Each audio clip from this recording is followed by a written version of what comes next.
go away. All kinds of stuff.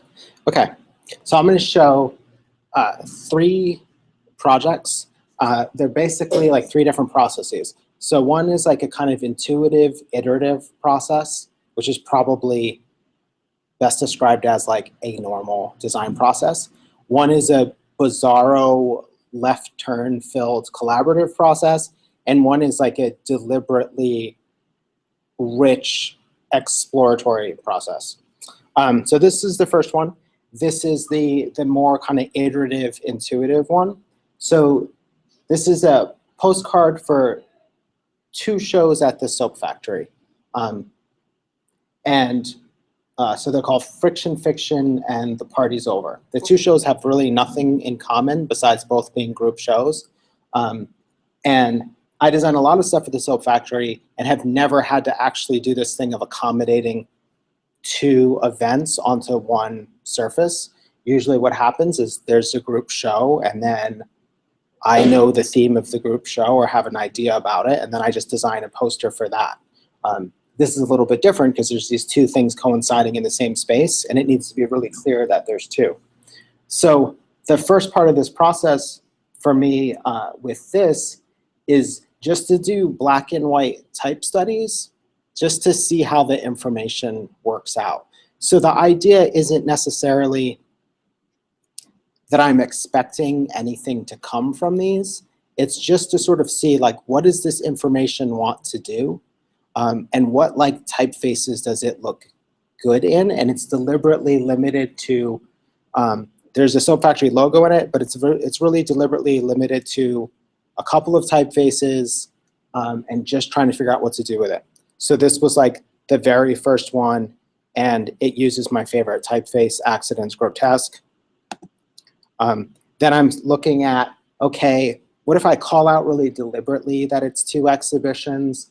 And then start to look at like patterns in the numbers. I'm like, oh, that's kind of interesting. And so I'm sort of exploring that. I think each of these is probably like 20 minutes worth of work. And then there's like another one. You can see I gave up because part of the type is over here. So I was like, this doesn't work. Then I really, really gave up. Like I copied the artboard and then was like, this is a dumb idea, and just stopped. And then I start looking at it a little bit differently with a little bit more structure, trying to resolve it. But again, like I'm not actually trying to have this be the final result. I just want to go to bed with some idea resolved in case, I don't know, I don't live to see the next day the project is done. So I like go to sleep, and then the next morning when I'm driving to work, part of my process is to talk about projects out loud as if they're already completed and describe what I did.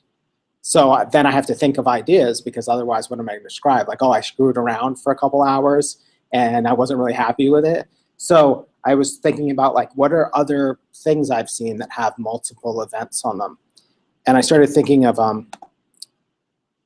this red thing, these Joseph Mueller-Brockman posters, this one in particular. So I think these are theater performances. And I was like, Joseph Mueller-Brockman did that in the 60s, and he made those awesome posters. Maybe I'll just make a pastiche of it. So then I did that, and then I can't really like be happy with just a pastiche. So then I changed the typeface to something more contemporary and changed the color palette just to sort of explore. And then still sort of thinking about different, so Joseph Mueller-Brockman is this legendary Swiss graphic designer who sort of, it is one of the people that kind of invented the idea of Swiss graphic design in a way, in the way that people talk about it now. So I was thinking about these sort of posters he did with these grid-based interlocking forms, and at this point, I was just sort of exploring. I'm not really thinking about Mueller-Brockman anymore, but I don't think I would have made this if I hadn't been thinking about him 5 minutes beforehand. So just start looking at like, okay, if I take the major type and I just start playing with it, what happens? I'm like, that's kind of interesting.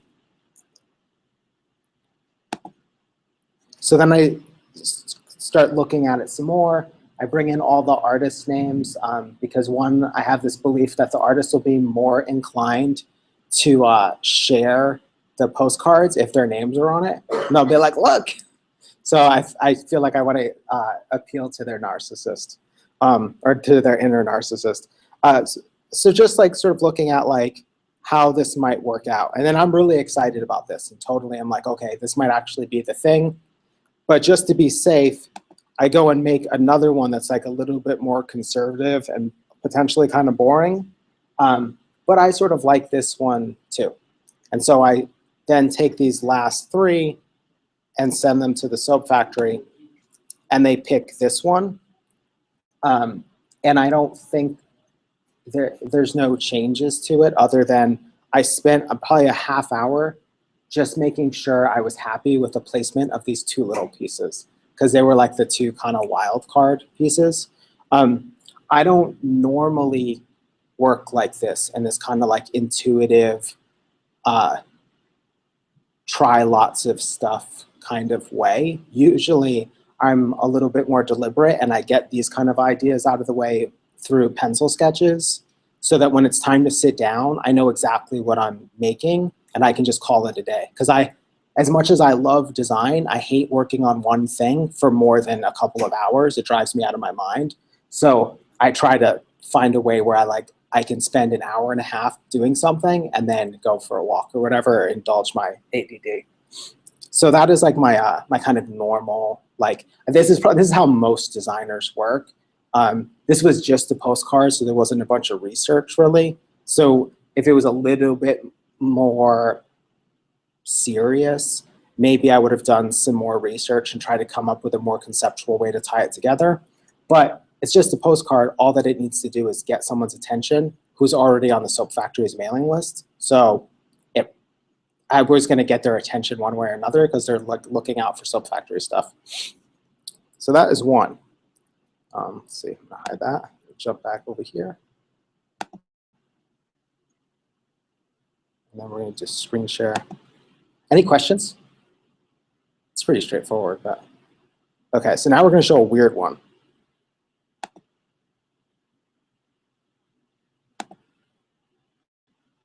Oh, whoops. Okay, so this one is the process for designing a poster for the band Sick Alps. It is a collaboration with this guy, Dan Black, who is one half of a studio called Landland, and pretty much all they do is rock show posters. And they do really super beautiful stuff. And then when we work together, they do weird, ugly stuff that no one wants. So Dan had said that he was doing this poster, but he didn't really want to because he wasn't getting paid, and he was doing it as a favor. And he was thinking about just calling the person up and be like, hey, I'm not doing that poster. I got stuff going on. And I was like, well, why don't we do it together? Because I feel like doing a poster, and then like you don't have to flake out on someone, and it would be great. So we agreed to do it. And then during the conversation, Dan pronounces Sick Alps like Sick Alps. And I was like, oh, I didn't know their name came from scalps, which I thought was great. So this one is weird because there's very deliberately an idea, which was that I said, okay, you have all those National Geographics. Let's go and photocopy a bunch of them, cut out the scalps, and we'll make like a kind of 60s, like Saul Bassey, Sister Karita Kent composition, and we'll just layer some type into it, and it'll just be like a geometric composition of scalps. And so this is literally what we then, or what I then did, because he was like busy doing something else. So I just had this stack of photocopies of people from National Geographic, and I would cut out these little half semicircles of their scalps and then arrange them with Scotch tape on just scraps of paper. So the reason this one is so much smaller than this is because these were bigger scalps, so they went on a bigger sheet of paper. So this was like another composition. For some reason, there's layers of yellowy paper. I think that maybe I was running out of room and I needed more paper, so I would just tape more to it. It was all very kind of weird and casual. Oh, freezing it up. Look back. Okay, and there's one more scalp thing that I really like. And they were all deliberately white people, because I think I had this sub-narrative in my head that, like, who gets scalped? White people that mess with Native Americans were the ones that got scalped. So I think that was the narrative. It's like 3 years ago, so it's hard to tell.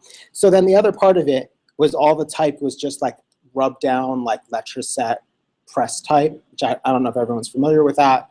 But if you grew up in an era where it was possible not to have a computer in your house, you could go to like art supply stores and get these sheets of type that then you'd use like a ballpoint pen or a brayer, and you could put the type down on a sheet of paper and make flyers and stuff. So that's what we use to do this stuff. So all of this is like done by hand using a kind of crusty technology. So you can see like the little imperfections in there. And so those are all like the little, doing okay there? Little pieces. Okay, so then we get into the actual things. You gonna be okay? I'm killing my Acrobat, it's not happy with me. Okay. So, just taking those pieces, now they're in the computer, and I just start making compositions with them. So this was like one of them.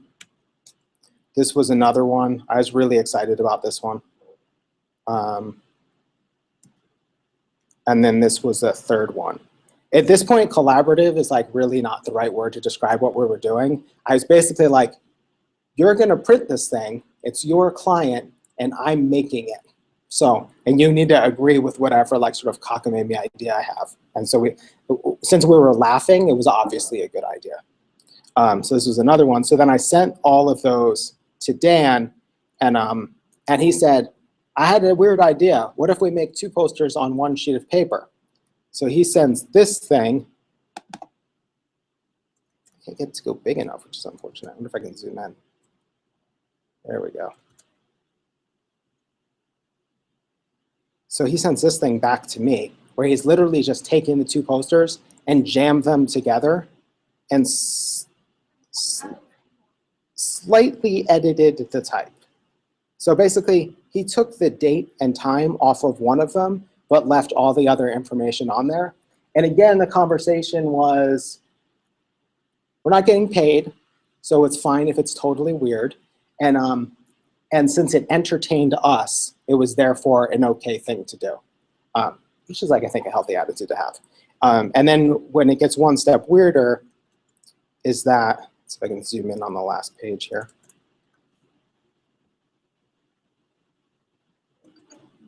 So you can do this awesome thing, which is you can take a bunch of files and make a PDF and just jam them together. The problem is that they are all wildly different sizes. Here we go.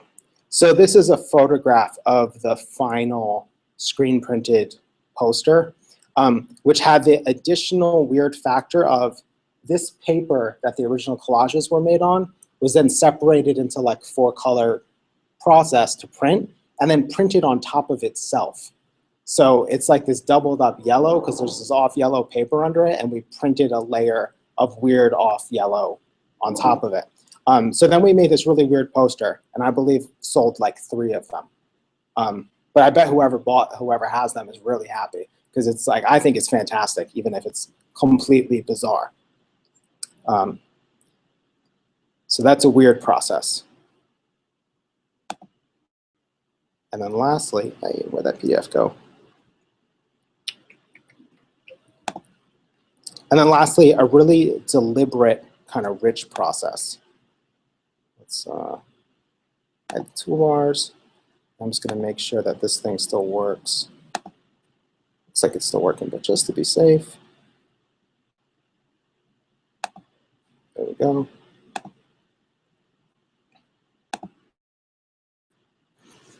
So this thing is, the process is going to look fairly familiar to you from what we were just doing. On top of that, this is mostly how I work. So one thing that should be pointed out is like, this is done before that postcard. So the postcard was done like in a very kind of casual fashion. This was done a couple months after the Sick Alps poster. But while I was doing the Sick Alps poster, I was doing projects in this kind of a process. So A quick bit of background. This is basically for exhibition graphics, which is basically like a poster, a mailer, and title wall graphics for a show called Resonating Bodies.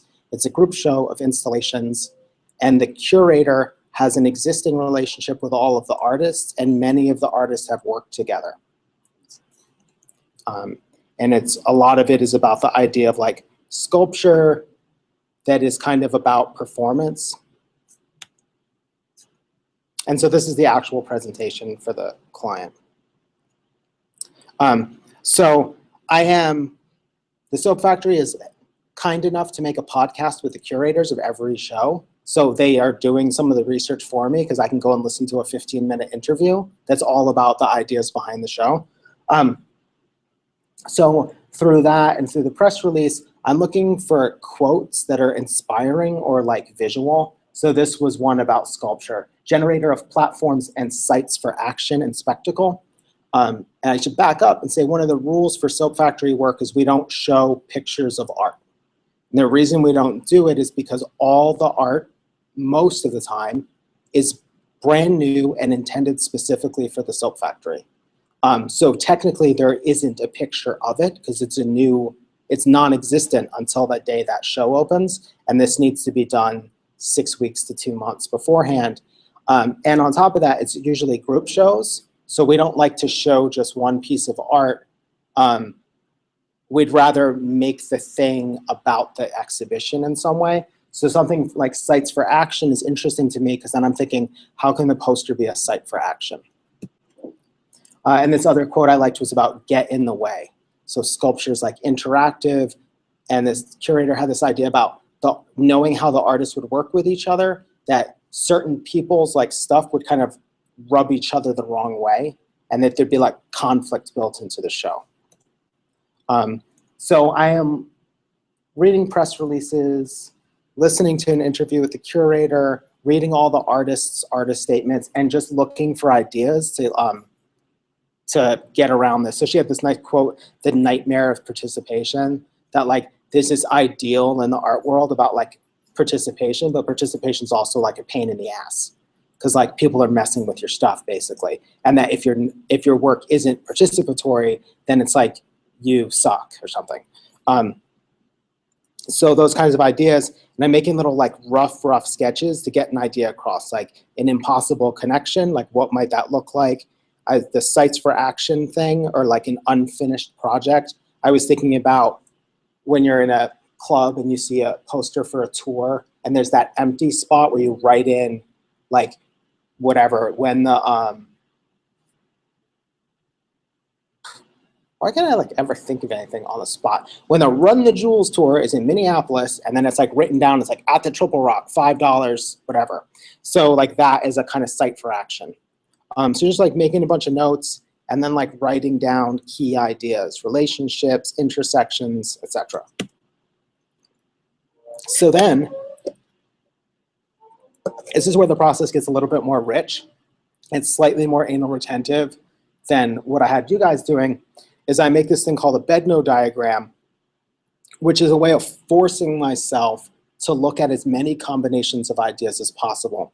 So I end up with a set of keywords to explore. Messy/clean, site for action, implied imagined, implicated body, intersections. And then because I love type so much, there has to be one option that's just pure typography, and then relationships. And I just list those across these two axes and then try to make a sketch for every combination of ideas, which in some instances means the sketch is only about messy and clean, and in another instance, it's about messy and clean and a site for action. And the process is, the reason I don't finish, all 100 or whatever, is because I have to make a sketch until I have one I like. So it's not actually to get rid of ideas. It's not like I go messy, clean, and bodies, try to make a sketch, it doesn't work, and then I go, oh good, I got to edit that. Instead, it's like I might make 7 sketches before I get to the one that works. So seeing on here that there's probably 20 made means I did a minimum of 40 and can't remember off the top of my head, because it took a while to get the sketch that was like, oh, that's an idea, that's gonna work. It also goes against the normal graphic designer thing where you show the client one masterpiece or like 3 kind of finished things. I showed like 10 rough things. And so these are the actual sketches. So like, I don't remember, what combination this is, but this was every sketch to try to get the idea down. So then here's my crappy sketch. Form is site, and you can see the ideas that it explores. Site for action, messy and clean, type only. And it's basically like, it's gonna have a grid of information, and then I'm gonna sort of fake hand write in like resonating bodies, the list of the artists, the curator, when's opening reception, so that it looks like a show poster or it looks like a form. And it gets into whatever more stuff, but that doesn't really matter. And I ended up abandoning it because I realized the sketch looked too much like an existing thing. Though I didn't think about it till later. So another one is like point of view, bodies, clean and messy, type only. And like basically it's like the big information in the background and the tiny information you have to get up close to and kind of read it. And I include these sketches to try to get across the idea so that I don't have to make a good sketch. Instead, I use other people's work as a shorthand for being like, okay, big giant textures of type with red blocks, or like a kind of in and out thing. Again, like outside, inside. There's one about intersections and relationships. This one is really rough because it was like at 3 in the morning and it took like 2 minutes. But the idea was that it would be an infographic of all of the artists' existing relationships with each other. And then this would be the curator. So there's like 6 artists and the curator. And then these are like sketches of like, okay, what kind of shapes might they interact and like what kind of patterns? And then some more stuff about like, how might this be arranged and what might the patterns look like? And then another one like interrupting the type. So messy and clean, type only, intersections. And that's it. And so they ended up doing this one. And I think I probably should have pulled it up. Oh.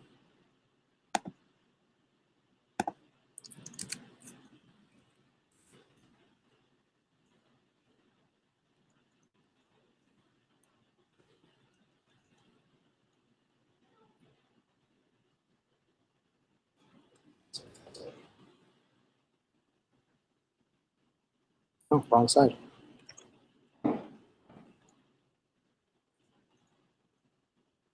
Somewhere it exists. Is that it? I thought you would know. Okay. Oh. Oh, sorry, I meant to do command 0. Okay, so this ended up being the final result. This combination of patterns explains like the relationship between each artist and the curator, and the poster actually has a key that makes it functional. So you can actually, like, if you zoom in, you can read this stuff and understand like the nature of the collaboration, where it took place, and so on and so forth, or whether it was like a residency and stuff like that. What's interesting for me is that I never would have come up with this idea otherwise,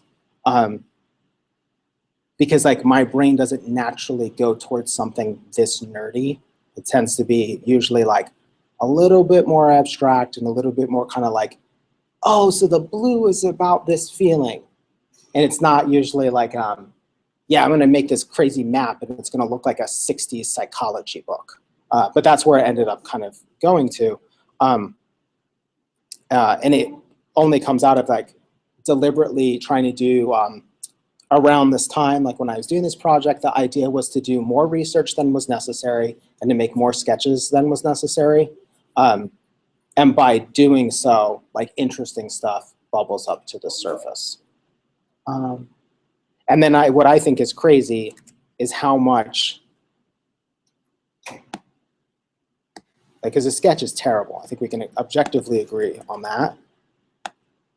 But it is wild how much it looks like the sketch.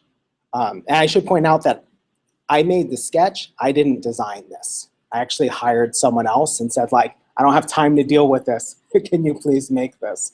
And so when I'm like trying to get like you guys to do pencil sketches, for example, it's because of my own experience of knowing, like, once you have an idea, if you can find a form for it that you understand, you can have a conversation around it. If you can find a few other things, but you don't have to get bogged down in the details of like specifically what font or like what's the color palette, you can have this more kind of open-ended conversation. And if anything, one of the things that's unfortunate about teaching is that usually just the structure means that you can't really, like, the way that I would want to work with a client, like if I was in school, I think I'd want to work the same way. Like, let's look at 10 things that are open-ended and then kind of like figure out which one is great.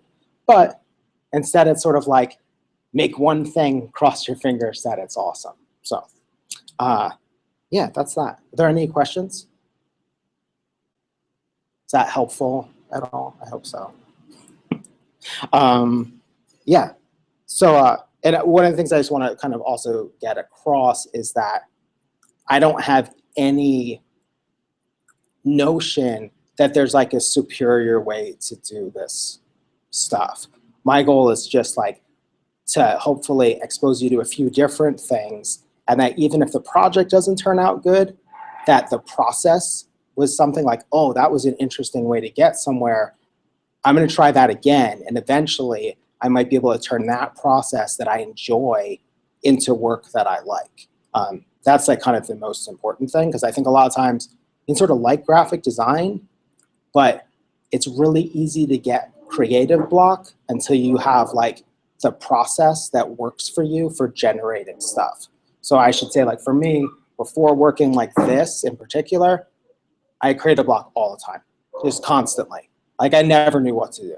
And so I would just do the same shit over and over and over again, which is like, you know, great, but kind of sucks.